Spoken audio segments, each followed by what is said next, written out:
मन लगाकर सुनिए दोस्तों। कभी कभी हम अपने ही मन से थक जाते हैं। सुबह उठते हैं तो लगता है सब ठीक है, लेकिन कुछ ही पलों में वही मन हमें बेचैन कर देता है। एक विचार, एक शक, एक डर, और पूरा दिन जैसे किसी अदृश्य शक्ति के हाथों कैद हो जाता है। हम सोचते हैं कि हम अपने जीवन के मालिक हैं, लेकिन अगर गहराई से देखा जाए तो असली मालिक तो हमारा मन है। मन ही वो ताकत है जो हमें बना भी सकता है और मिटा भी सकता है।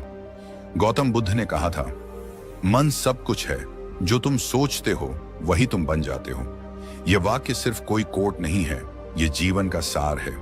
आज विज्ञान भी यही कहता है, हमारी वास्तविकता हमारे विचारों का परिणाम है।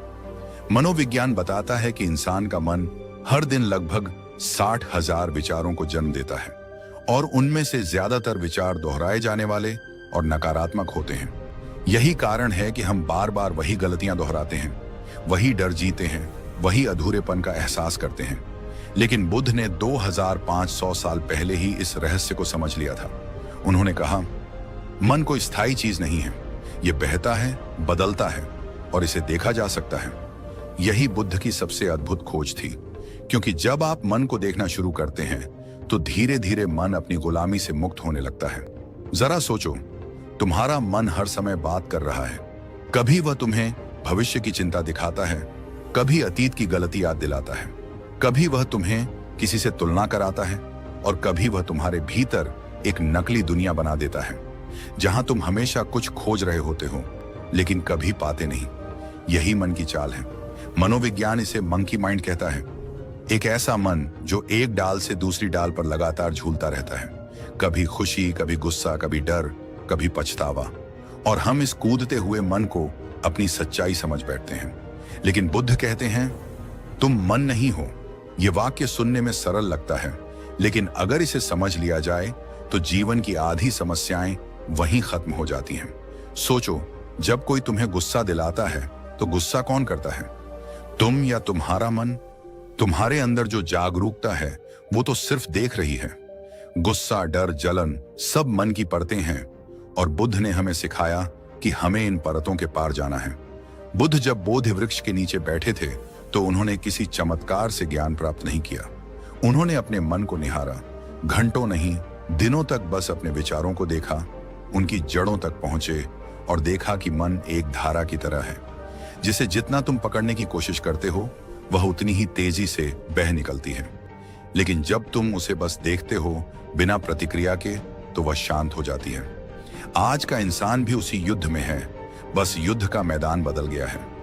पहले लोग जंगल में अपने मन से लड़ते थे, आज हम मोबाइल स्क्रीन के पीछे लड़ रहे हैं। सोशल मीडिया, तुलना, सफलता की दौड़, रिश्तों का बोझ, ये सब बाहरी रूप हैं, लेकिन असली जड़ अंदर है, मन की अशांति। हम खुद को समझे बिना दुनिया को बदलने की कोशिश करते रहते हैं, लेकिन बुद्ध कहते हैं, पहले अपने मन को जीतो, फिर दुनिया अपने आप जीत जाओगे। यहाँ पर मनोविज्ञान और बौद्ध दर्शन का संगम होता है। मनोविज्ञान कहता है, मन एक आदतों का तंत्र है। हर विचार, हर भावना बार बार दोहराने पर एक न्यूरल पैटर्न बनाती है, और वो पैटर्न तुम्हारे व्यवहार को नियंत्रित करता है। इसलिए अगर तुम अपने विचारों को नहीं पहचानते तो तुम्हारी जिंदगी तुम्हारी नहीं रहती, वो उन आदतों की गुलाम बन जाती है जो तुम्हें भीतर से चलाती हैं। बुद्ध ने इसे सरल शब्दों में कहा, जैसा बीज वैसा फल। अगर तुम्हारे विचार शुद्ध हैं तो जीवन भी शुद्ध बनता है। अगर तुम्हारे विचार गंदे, ईर्ष्या या क्रोध से भरे हैं तो जीवन वैसा ही अनुभव देता है। आज साइकोलॉजी में इसे कॉग्निटिव बिहेवियरल थ्योरी कहा जाता है, जहां कहा गया है, your thoughts create your emotions and your emotions drive your actions. यानी मन ही निर्माता है, तुम्हारी खुशी का भी, तुम्हारे दुख का भी। लेकिन सवाल उठता है, अगर मन इतना शक्तिशाली है तो क्या इसे काबू में किया जा सकता है?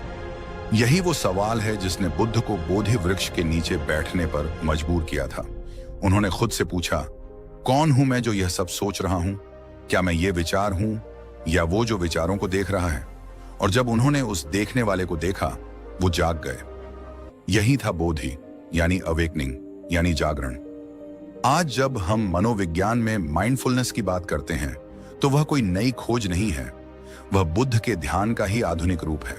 जब तुम बिना निर्णय के अपने मन को देखते हो जब तुम बस श्वास पर ध्यान देते हो तो धीरे धीरे विचारों की भीड़ कम होती है। वो जगह बनती है जहां शांति जन्म लेती है। यही जगह है जहां बुद्ध ने कहा था, सच्ची आजादी भीतर से आती है। हम सब इस जीवन में बाहर कुछ ना कुछ खोज रहे हैं, सफलता, प्रेम, पहचान, पैसा, लेकिन असली खोज तो अंदर है। और इस खोज की शुरुआत होती है मन को समझने से। अगर मन एक बच्चा है तो उसे डांटने से नहीं, बल्कि समझने से, प्यार देने से, ध्यान देने से शांत किया जा सकता है। मनोविज्ञान कहता है, वॉट यू रेजिस्ट परसिस्ट्स। जिससे तुम लड़ते हो वो और मजबूत हो जाता है। बुद्ध भी यही कहते हैं, जिसे स्वीकार कर लो वो बदल जाता है। तो शायद आज तुम्हें अपने मन से लड़ने की जरूरत नहीं, बस उसे देखने की, समझने की जरूरत है। क्योंकि जब तुम उसे देख लेते हो तब तुम वही नहीं रह जाते जो पहले थे। तुम एक नई चेतना के साथ जीना शुरू करते हो। यही जीवन का असली मोड़ है, जहां से परिवर्तन शुरू होता है, भीतर से बाहर की ओर। गौतम बुद्ध ने कहा था, संसार बाहर नहीं है, संसार तुम्हारे मन में है। जब उन्होंने यह कहा तब उनके सामने लोग हैरान रह गए, क्योंकि हर कोई सोचता था कि दुख का कारण बाहर है, रिश्ते, पैसा, समाज, परिस्थितियां। लेकिन बुद्ध ने कहा, नहीं, दुख बाहर नहीं, वह तुम्हारे मन की व्याख्या में है। मनोविज्ञान भी यही कहता है। हर इंसान के पास दो दुनिया होती है, एक बाहरी दुनिया जो सबको दिखती है और एक आंतरिक दुनिया जो सिर्फ उसी को महसूस होती है। बाहरी दुनिया को हम नहीं बदल सकते, लेकिन आंतरिक दुनिया को हम रीप्रोग्राम कर सकते हैं, और यही असली नियंत्रण है। बुद्ध ने अपने साधकों को सिखाया कि मन कोई ठोस वस्तु नहीं है, यह एक प्रवाह है, विचारों, भावनाओं, इच्छाओं और प्रतिक्रियाओं का। जैसे नदी का पानी बहता रहता है, वैसे ही मन भी निरंतर बहता रहता है। अगर तुम इस बहाव में अंधे होकर बहते जाओ तो तुम्हें लगेगा तुम ही वो धारा हो, लेकिन अगर तुम किनारे बैठकर उसे देखने लगो तो तुम जान जाओगे कि तुम नदी नहीं, उसके साक्षी हो। यही साक्षी भाव बुद्ध की शिक्षा का केंद्र था। उन्होंने कहा, देखो, पर प्रतिक्रिया मत दो, क्योंकि हर प्रतिक्रिया तुम्हें उस विचार से बांध देती है। अगर किसी ने कुछ कहा और तुम गुस्सा हो गए तो तुमने अपने भीतर उस व्यक्ति को जगह दे दी। अगर किसी ने तुम्हें अनदेखा किया और तुम दुखी हो गए तो तुमने अपनी शांति उसे सौंप दी, और इस तरह मन दूसरों का गुलाम बनता चला जाता है। मनोविज्ञान के अनुसार यह कंडीशन्ड माइंड कहलाता है।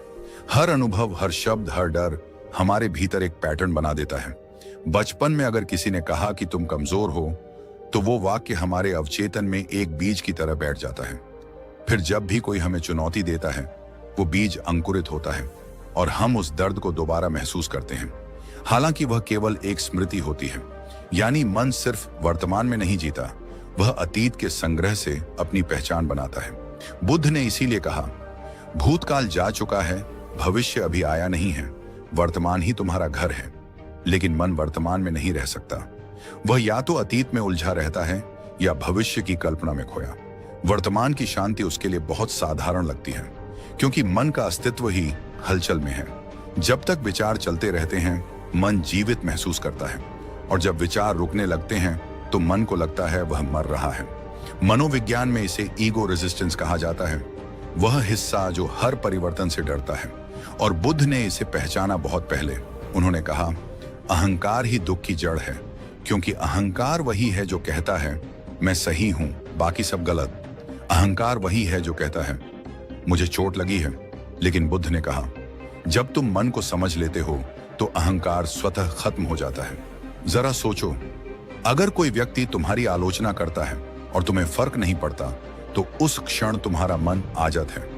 लेकिन अगर वही शब्द तुम्हारे भीतर आग लगा दें, तो समझो तुम्हारा मन अभी भी दूसरों की राय का बंदी है। बुद्ध इसी आजादी की बात करते हैं, जहां मन का अस्तित्व तो है, लेकिन उसका नियंत्रण तुम्हारे पास है। मनोविज्ञान कहता है कि मन के 3 स्तर होते हैं। कॉन्शियस माइंड, जो अभी सोच रहा है, सब कॉन्शियस माइंड, जहां भावनाएं और यादें छिपी हैं, और अनकॉन्शियस माइंड, जो हमारे व्यवहार को गहराई से नियंत्रित करता है। बुद्ध के अनुसार भी यही 3 परतें हैं, चित्त, विज्ञान और संस्कार। उन्होंने कहा कि ये संस्कार ही हैं जो हर जन्म में तुम्हारे साथ चलते हैं। हर क्रिया, हर भावना, हर विचार एक बीज बनकर चित्त में बस जाता है, और जब समय आता है वह बीज फल देता है, कभी खुशी के रूप में, कभी दुख के रूप में। इसलिए बुद्ध ने ध्यान सिखाया, ध्यान कोई धार्मिक क्रिया नहीं थी, वह मन को देखने की कला थी।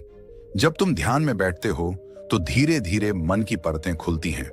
पहले विचार दिखते हैं, फिर भावनाएं, फिर गहरी यादें, और जब तुम इन्हें बिना डर के देखते हो तो ये धीरे धीरे घुलने लगते हैं। यहाँ मनोविज्ञान कहता है कि यह इमोशनल रिलीज है और बुद्ध कहते हैं ये विपश्यना है। जैसी वस्तु है वैसी देखने की कला। बुद्ध ने मन की तुलना एक जंगली हाथी से की थी। अगर तुम उसे एकदम पकड़ने जाओगे तो वह तुम्हें कुचल देगा, लेकिन अगर तुम उसे रोज धीरे धीरे प्रशिक्षित करो तो वही हाथी तुम्हारा साथी बन जाता है। मन भी वैसा ही है।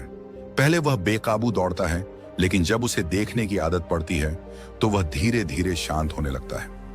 आज का मनोविज्ञान इसे न्यूरोप्लास्टिसिटी कहता है, यानी मस्तिष्क को बदला जा सकता है। ध्यान, सकारात्मक सोच और आत्म जागरूकता से हम अपने न्यूरॉन्स की दिशा बदल सकते हैं। बुद्ध यही तो सिखा रहे थे कि तुम्हारा मन कोई कैद नहीं है, वह तुम्हारा उपकरण है। बस तुम्हें उसे समझना है, ना कि उसे लड़ना। मन की असली प्रकृति समझने के बाद बुद्ध ने कहा था, मन न अच्छा है न बुरा, वह वैसा बनता है जैसा तुम उसे बनाते हो। यानी अगर तुम उसमें करुणा डालो तो वह प्रेम का साधन बनता है, अगर तुम उसमें लालच डालो तो वही विनाश का कारण बनता है। मन एक दर्पण है, वह वही दिखाता है जो तुम उसके सामने रखो, और अगर तुम भीतर गंदगी रखो तो बाहर की दुनिया भी वैसी ही लगेगी। यही कारण है कि बुद्ध ने मन को समझने को सबसे बड़ा धर्म कहा, क्योंकि जब मन स्पष्ट हो जाता है तो जीवन का हर निर्णय सहज हो जाता है। फिर न किसी से जलन होती है, न गुस्सा, न भय, क्योंकि तब तुम्हें पता होता है कि हर भावना केवल एक लहर है और तुम उस लहर के सागर हो। गौतम बुद्ध ने कहा था, अपने मन को जीत लो, दुनिया तुम्हारे चरणों में होगी। यह कोई कवितामय वाक्य नहीं था, यह एक मनोवैज्ञानिक सत्य था। हम सब जीवन में कुछ न कुछ जीतना चाहते हैं, पैसा, सफलता, सम्मान, प्यार, पहचान, लेकिन इन सब के पीछे जो असली जीत है वह है मन पर विजय। क्योंकि जब तक मन तुम्हारे अधीन नहीं तब तक कोई भी उपलब्धि स्थायी नहीं। सोचो जरा, तुमने कभी किसी से झगड़ा किया होगा। उस समय तुम्हारा उद्देश्य शायद सही था, लेकिन जब गुस्सा हावी हुआ तब वह सही भी गलत लगने लगा। तुम्हारा मन नियंत्रण खो बैठा और तुमने वही कहा या किया जो बाद में तुम्हें पछतावा देता रहा। यानी उस पल में तुम नहीं, तुम्हारा मन बोल रहा था। मनोविज्ञान कहता है, जब भावना तीव्र होती है तर्क नष्ट हो जाता है। यानी जिस क्षण तुम्हारा मन असंतुलित होता है तुम्हारा विवेक बंद हो जाता है। बुद्ध ने इसी अवस्था को अज्ञान कहा है, जहां इंसान देखता तो है पर सत्य नहीं देख पाता, क्योंकि मन का धुंधलापन उसकी आंखों पर छा जाता है। मन की यही अनियंत्रित स्थिति हमें बार बार दुख देती है। कभी क्रोध में, कभी लालच में, कभी भय में हम ऐसे निर्णय ले लेते हैं जो हमें महीनों, सालों तक पछतावे में रखते हैं। बुद्ध ने कहा था, मनुष्य का सबसे बड़ा शत्रु कोई और नहीं, उसका अपना मन है। क्योंकि जब मन अनियंत्रित होता है तो वह एक जंगली घोड़े की तरह भागता है, कभी अतीत की ओर, कभी भविष्य की ओर, कभी दुख की ओर, कभी कल्पना की ओर, और हम उस घोड़े के पीछे दौड़ते रहते हैं, थकते हैं, टूटते हैं, पर रुक नहीं पाते। मनोविज्ञान इस अवस्था को ओवरथिंकिंग कहता है, जहां व्यक्ति सोचता नहीं बल्कि सोच में डूब जाता है। हर विचार एक और विचार को जन्म देता है और धीरे धीरे मन थक जाता है, पर रुकता नहीं, क्योंकि मन का स्वभाव ही है भागना। बुद्ध ने कहा था, मन को रोकने की कोशिश मत करो, उसे समझो। अगर तुम किसी नदी को रोकने की कोशिश करोगे तो वह उफान मार देगी, लेकिन अगर तुम उसे एक दिशा दो तो वही नदी शक्ति बन जाती है। मन भी वैसा ही है, अगर तुम उसे दिशा नहीं दोगे तो वह तुम्हें कहीं का नहीं छोड़ेगा। बुद्ध के समय में एक भिक्षु उनके पास आया। उसने कहा, भगवान, मेरा मन बहुत भटकता है, मैं ध्यान करता हूं पर विचार रुकते नहीं। कभी बचपन की यादें आती हैं, कभी भविष्य की चिंताएं। बुद्ध मुस्कुराए और बोले, ये मत कहो कि मन भटकता है, यह कहो कि तुमने उसे कभी दिशा नहीं दी। उन्होंने कहा, मन तुम्हारा दास नहीं, तुम्हारा साथी है, बस तुमने उसे सिखाया नहीं कि शांत कैसे रहना है। यहां बुद्ध और मनोविज्ञान दोनों एक बात पर सहमत हैं कि मन को काबू करने का मतलब है उसे प्रशिक्षित करना। जैसे शरीर के लिए व्यायाम जरूरी है, वैसे मन के लिए ध्यान, एकाग्रता और जागरूकता जरूरी है। अगर तुम रोज कुछ मिनट अपने विचारों को देखो तो धीरे धीरे तुम नोटिस करोगे कि मन शांत होने लगा है। विचारों की भीड़ कम होने लगी है और सबसे महत्वपूर्ण, तुम अब अपने विचारों से अलग महसूस करने लगोगे। मनोविज्ञान इसे मेटा अवेयरनेस कहता है, यानी मैं सोच रहा हूं यह जानने की क्षमता। और बुद्ध ने इसे कहा स्मृति, माइंडफुलनेस। उन्होंने कहा जो हर क्षण सजग है वही सच्चा साधक है। अब सोचो, जब मन अनियंत्रित होता है तो वह हमें हर दिशा में खींचता है, इच्छाओं की ओर, डर की ओर, तुलना की ओर। यह वही मन है जो कहता है वो इंसान तुमसे बेहतर है। तुम्हारे पास सब कुछ होते हुए भी कुछ कमी है, और जब तुम इन आवाजों को मान लेते हो तो तुम दुख की जंजीरों में बंध जाते हो। बुद्ध ने कहा था इच्छा ही दुख की जड़ है। यहां इच्छा का अर्थ केवल भौतिक चाह नहीं है, बल्कि हर वो पकड़ जो मन करता है। जब मन कहता है यह मुझे चाहिए तभी मैं खुश रहूंगा, तो उसी क्षण दुख शुरू हो जाता है, क्योंकि तुमने अपनी खुशी को किसी शर्त से बांध दिया, और अगर वह शर्त पूरी ना हो तो तुम्हारा मन तड़पता है। यही मन का भ्रम है। मनोविज्ञान भी यही बताता है कि जब तक इंसान बाहरी चीजों पर निर्भर है वह इमोशनल डिपेंडेंसी में जीता है, और जो व्यक्ति भावनात्मक रूप से निर्भर है वह कभी स्वतंत्र नहीं हो सकता। बुद्ध ने इसी को आसक्ति कहा। उन्होंने सिखाया कि सच्ची स्वतंत्रता तभी आती है जब तुम अपने मन को नियंत्रित करते हो, ना कि मन तुम्हें। मन को काबू में रखना कोई दमन नहीं है, यह किसी सैनिक अनुशासन जैसा बल प्रयोग नहीं है, यह प्रेम की प्रक्रिया है। तुम अपने मन से लड़ो मत, उसे समझो, सुनो, उसके कारणों तक जाओ। जब तुम यह समझ लेते हो कि हर विचार केवल एक लहर है, तो तुम्हें पता चलता है लहर चाहे कितनी भी बड़ी हो, तुम समुद्र हो, असीम, स्थिर, गहरा। इसीलिए बुद्ध ने कहा जिसने अपने मन को जीत लिया उसने संसार को जीत लिया, क्योंकि तब न तो गुस्सा तुम्हें हिला सकता है, न भय, न लालच, न मोह। फिर तुम परिस्थितियों से नहीं, अपनी चेतना से संचालित होते हो, और वही क्षण है जब इंसान साधारण से असाधारण बनता है। आज की दुनिया में जहां हर तरफ आवाजें हैं, मोबाइल नोटिफिकेशन, सोशल मीडिया, विज्ञापन, हर चीज तुम्हारा मन खींच रही है, और अगर तुम सजग नहीं हो तो तुम्हारा मन उन सब के नियंत्रण में है। तुम्हारे विचार तुम्हारे नहीं, वो दूसरों द्वारा डाले गए हैं। इसीलिए आज के युग में माइंड कंट्रोल का मतलब किसी और को नहीं, बल्कि खुद के मन को वापस पाना है। बुद्ध का संदेश आज पहले से ज्यादा जरूरी है, क्योंकि अगर तुम अपने मन को नहीं जानोगे तो कोई और उसे इस्तेमाल करेगा, तुम्हारे निर्णयों में, तुम्हारे डर में, तुम्हारे इच्छाओं में। और यही आधुनिक गुलामी है। मन को काबू में करने का अर्थ है स्वयं को मुक्त करना, अपने अंदर के दानवों से, अपने असुरक्षित विचारों से, अपने झूठे मैं से। क्योंकि जब मन शांत होता है तो तुम वही बन जाते हो जो तुम हमेशा से थे, शुद्ध, जागरूक, पूर्ण। क्या तुमने कभी खुद से पूछा है मैं अपने मन को शांत क्यों नहीं रख पाता? क्यों हर बार जब मैं खुद से वादा करता हूं कि अब मैं नहीं गुस्साऊंगा तो कुछ ही घंटों में वही गुस्सा मुझ पर हावी हो जाता है? क्यों जब मैं ध्यान लगाने बैठता हूं तो मन चुपचाप बैठने की बजाय और ज्यादा बोलने लगता है? गौतम बुद्ध कहते हैं मन को जीतना संसार को जीतने से भी बड़ा विजय है, क्योंकि अगर तुमने अपने मन को साध लिया तो फिर दुनिया तुम्हें विचलित नहीं कर सकती। लेकिन सवाल यह है, मन को साधा कैसे जाए? क्या इसे दबा देना ही नियंत्रण है? क्या इसे रोकना ही शांति है? नहीं, बुद्ध ने कभी नहीं कहा कि मन को रोक दो। उन्होंने कहा मन को देखो, बस देखो, क्योंकि जो देखा जा सकता है उसे समझा जा सकता है, और जो समझा जा सकता है उसे बदला भी जा सकता है। बुद्ध का पहला उपाय स्मृति, माइंडफुलनेस, जागरूकता। बुद्ध ने कहा जब तुम खाते हो तो सिर्फ खाना खाओ, जब तुम चलो तो सिर्फ चलो, जब तुम सांस लो तो सिर्फ सांस लो। यही है स्मृति, यानी सजगता। सजगता का अर्थ है हर क्षण में पूरी तरह उपस्थित रहना, किसी चीज को करते समय अतीत के पछतावे या भविष्य की चिंता में नहीं डूबना।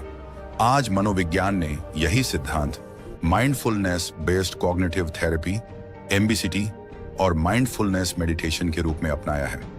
हार्वर्ड यूनिवर्सिटी के एक अध्ययन में पाया गया कि जो व्यक्ति रोज 15 मिनट माइंडफुलनेस मेडिटेशन करता है, उसके दिमाग के अमीगडाला, जो डर और तनाव से जुड़ा है, की गतिविधि कम हो जाती है, और प्रीफ्रंटल कॉर्टेक्स, जो निर्णय और शांति से जुड़ा है, अधिक सक्रिय हो जाता है। मतलब क्या? सिर्फ सजग रहने से तुम्हारा मस्तिष्क शारीरिक रूप से बदलता है। वो शांत, स्थिर और अधिक बुद्धिमान बनता है।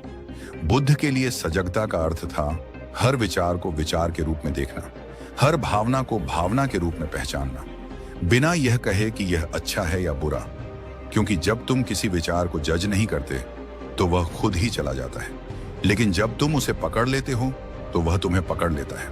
तो अगली बार जब कोई नकारात्मक विचार आए तो उसे भगाओ मत, बस कहो ठीक है तुम आए हो, मैं तुम्हें देख रहा हूं। बस इतना कहना ही मन को कमजोर कर देता है, क्योंकि अब तुम विचार नहीं हो बल्कि विचार के साक्षी बन गए हो। दूसरा उपाय विपश्यना, मन को देखना बिना प्रतिक्रिया के बुद्ध का सबसे गहरा ध्यान था विपश्यना। वी का मतलब है विशेष और पश्यना का मतलब है देखना, यानी वस्तु को जैसी है वैसी देखना। उन्होंने कहा मन को भगाओ मत, उसे देखो, क्योंकि जो दिखने लगता है वो तुम्हें नियंत्रित नहीं कर सकता। जब तुम चुपचाप बैठकर अपनी सांस को देखते हो तो मन हजारों विचार फेंकता है, बीता हुआ कल, आने वाला कल, किसी की बात, किसी की गलती। लेकिन अगर तुम बस देखते रहो तो एक क्षण ऐसा आता है जब तुम विचारों के बीच की खामोशी को महसूस करते हो। वही खामोशी तुम्हारा असली स्वरूप है। आधुनिक मनोविज्ञान ने इस प्रक्रिया को मेटाकॉग्निटिव अवेयरनेस कहा है, यानी खुद को सोचने वाले से हटाकर देखने वाले के रूप में पहचानना। शोध बताते हैं कि विपश्यना करने वालों के मस्तिष्क में धैर्य, भावनात्मक संतुलन और निर्णय क्षमता बढ़ जाती है। बुद्ध कहते थे तुम्हारा मन एक बंदर की तरह है जो एक डाल से दूसरी डाल पर कूदता रहता है। उसे मत मारो, उसे देखो, देखते देखते वह थक जाएगा। यह थकावट नहीं हार है, यह शांति की शुरुआत है। तीसरा उपाय आनापानसति, श्वास की सजगता। श्वास ही जीवन का सबसे निकट सत्य है। बुद्ध ने कहा श्वास को देखो, क्योंकि यह हमेशा वर्तमान में होती है। जब तुम सांस पर ध्यान देते हो तो तुम वर्तमान में लौट आते हो, क्योंकि सांस न अतीत में है न भविष्य में, वह सिर्फ अब में है। जब तुम अपनी सांस की लय को महसूस करते हो तो मन की लहरें धीरे धीरे शांत होने लगती हैं। तुम देखोगे विचार आते हैं लेकिन उनकी ताकत कम हो जाती है, वे अब तुम्हें बहा नहीं पाते। आधुनिक विज्ञान कहता है कि धीरे और गहराई से सांस लेने से मस्तिष्क में अल्फा और थीटा वेव्स बढ़ती हैं, जो रिलैक्सेशन और फोकस से जुड़ी होती हैं। यानी तुम जितना गहरा सांस लेते हो उतना ही मन गहराई में उतरता है। ध्यान दो, तुम्हारी हर सांस एक शिक्षक है। वह कहती है देखो सब कुछ आता है और चला जाता है, बस मैं गवाह हूं। अगर तुम इस एक सरल ध्यान को नियमित कर लो तो तुम्हारा मन तुम्हारा सेवक बन जाएगा, मालिक नहीं। चौथा उपाय मैत्री भावना, करुणा और प्रेम का ध्यान। बुद्ध ने कहा अगर तुम अपने मन को बदलना चाहते हो तो उसमें करुणा भर दो, क्योंकि मन के सारे विष गुस्सा, ईर्ष्या, द्वेष, प्रेम के सामने टिक नहीं सकते। बुद्ध ने अपने अनुयायियों को मेटा भावना ध्यान सिखाया, जहां वे मन में कहते थे सब प्राणी सुखी हों, सब प्राणी निरोगी हों, सब शांत हों। यह सुनने में साधारण लगता है, पर इसका प्रभाव गहरा है। जब तुम अपने शत्रु के लिए भी शुभकामना भेजते हो तो तुम्हारे भीतर की नफरत घुल जाती है। वह नफरत ही थी जो मन को विषैला बना रही थी, और जैसे ही वह खत्म होती है मन एकदम हल्का महसूस करता है। मनोविज्ञान में इसे लविंग किंडनेस मेडिटेशन कहा जाता है। एक अध्ययन के अनुसार जो व्यक्ति रोज 10 मिनट इस ध्यान का अभ्यास करता है उसकी ऑक्सीटोसिन प्रेम हार्मोन की मात्रा बढ़ती है और कोर्टिसोल तनाव हार्मोन घटता है। यानी यह ध्यान न सिर्फ आत्मिक शांति देता है बल्कि जैविक रूप से तुम्हारे शरीर को स्वस्थ बनाता है। करुणा मन की सबसे बड़ी दवा है। जिस दिन तुम अपने भीतर और दूसरों के लिए सच्ची करुणा महसूस करने लगते हो उस दिन तुम्हारे भीतर का युद्ध समाप्त हो जाता है। पांचवा उपाय विचारों का निरीक्षण, डिटैचमेंट, कॉग्निटिव डिफ्यूजन। बुद्ध ने कहा विचार बादलों की तरह हैं, तुम आसमान हो।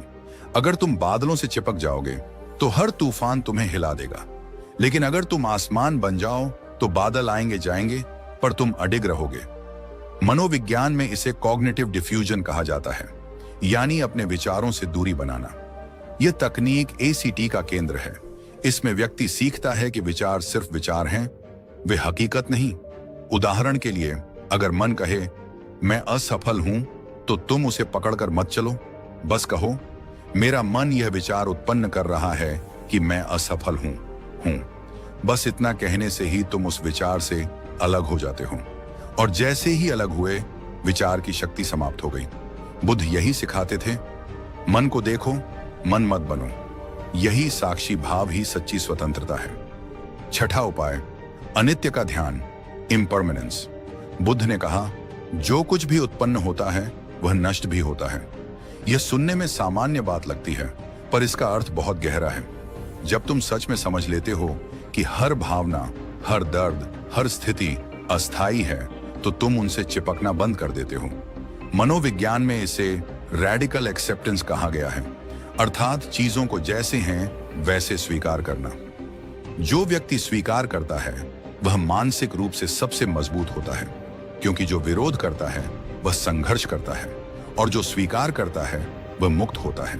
तो अगली बार जब दुख आए तो उससे मत लड़ो, बस कहो तुम भी गुजर जाओगे। यही है अनित्य का ध्यान। सातवां उपाय, ध्यान को जीवन का हिस्सा बनाना। बुद्ध ने कहा, ध्यान कोई विशेष काम नहीं, ये जीवन जीने की कला है। जब तुम खाते हो, बोलते हो, चलते हो, हर काम में ध्यान जोड़ो। अगर तुम बस दिन में 5 बार 2 मिनट के लिए गहरी सांस लेकर रुक जाओ, तो धीरे धीरे तुम पाओगे कि मन अब पहले जैसा नहीं रहा, वह स्थिर हो गया है। मनोविज्ञान इसे माइक्रो मेडिटेशन कहता है। शोध बताते हैं कि दिन भर में छोटे छोटे ध्यान के क्षण तुम्हारे मानसिक स्वास्थ्य पर गहरा असर डालते हैं। तुम ज्यादा संतुलित, रचनात्मक और शांत महसूस करते हो।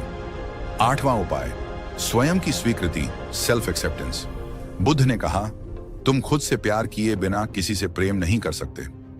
अगर तुम अपने भीतर के अंधेरे को नकारोगे तो वह और बढ़ेगा, लेकिन अगर उसे स्वीकार कर लोगे तो वह धीरे धीरे प्रकाश में बदल जाएगा।